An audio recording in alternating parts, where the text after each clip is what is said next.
Yeniden salamlar. Kanalıma xoş gəlmisiniz.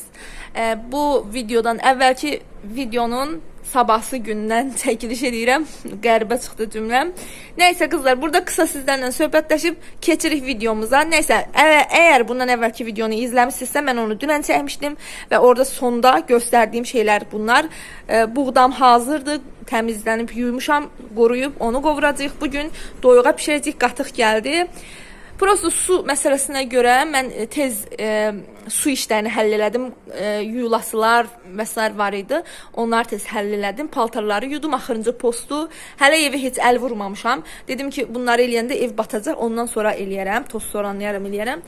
Burada ətimi çıxartmışam, hələ dondu. Bir də bunu da içini bugün hazırlayıb, püküb pişirərik. Mən beləyəm qızlar, belə qonaq olsun, bayram olsun, nəsə xoş günlərdə yeməyini bir gün axşamdan hazırlayıram. Çünki nə olar, nə olmaz. İşıq olmaz, qaz olmaz, su olmaz. Nəsə bir şey olar. Ən azından bir qazan yeməyim garanti olsun. Bu vlogu nə vaxt izləyərsiniz bilmirəm qızlar. İnşallah ki tez editləyib yükləyərəm və hava biraz qaranlıq görünür, amma hava çox gözəldir. Pəncərələri açmışam və bu külək, bir dənə külək var, yaz küləyi. Heç bu küləkdən üşümürsən artıq. An etibarı ilə yaz gəldiyini hiss eləyirik. Və mən bu vəsilə ilə hər kəsin Novruz bayramını təbrik eləyirəm. Biz Novruz bayramı, bahar bayramı, yaz bayramı, bir də bir tərəfdə qırmızı bayramda deyilir. Hər mənada müsbət səslənir və elə bu səsləndiyi kimi də hər kəsin evinə gözəl ab-hava gətirsin, ruzi bərəkət, bol ruzi bərəkət gətirsin və hər kəs bu yazın elə ilk günlərindən qədəmlərini qoyduğu ilk günlərdən öz xəyallarına da qədəm qoysun. Ölkəmiz üçün, dünyamız üçün, millətimiz üçün, vətənimiz üçün və hər kəs üçün xeyirli bir il olsun. İnşallah ən böyük diləyimiz də ki, sakit, firavan həyat tərzi, müharibəsiz, xəstəliksiz, əsas budur. Və hər kəs bütün bayramları, gözəl günləri, özəl günləri, sevincli günlərini yaşayarkən ən sevdikləri yanında olması diləyilə qızlar. Məncə əsas budur. Hələlik keçirik vlogumuza belə. Görürsünüz necə külək var. İndi pəncərələri bağlayım, işimizə başlayayım.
Buradan sağollaşıram sizlərlə qızlar. Videoda da gördüyünüz və görmədiyiniz bir çox hissələrin sonuna gəldik artıq. Belə mənim bu qorğam, bu doyğam ilıq hələ də istidir. Tam soyandan sonra qabını dəyişib, yəni bankaya yığıb soyuducuya qoyacağam. Yeməyim orada pişir, dolmam. O da pişsin, soyandan sonra soyuducuya yerləşdirəcəm. Burada bir sürü yenə qab çıxartmışam, onları da yumuşam, oraya yığmışam. Maşınım boşalıb şükür, paltarımı yumuşam və səmənlilərimi də qoydum. Rozeli bərəkətli olsun inşallah. Tezliklə cücərər. İndi bunu bura qoymuşam ki, günəş olan hissədir. Həm də tez-tez sulayacağam ki, tez bir an öncə cücərsin və sabaha çatmayacaq, amma bir həftə sonraya, yəni bayrama çatar inşallah. Belə qızlar, indi sizlərlə mən sağollaşım. Görüşərik, özünüzə yaxşı baxın. Növbəti vloqlarda yenidən görüşərik. Hələlik.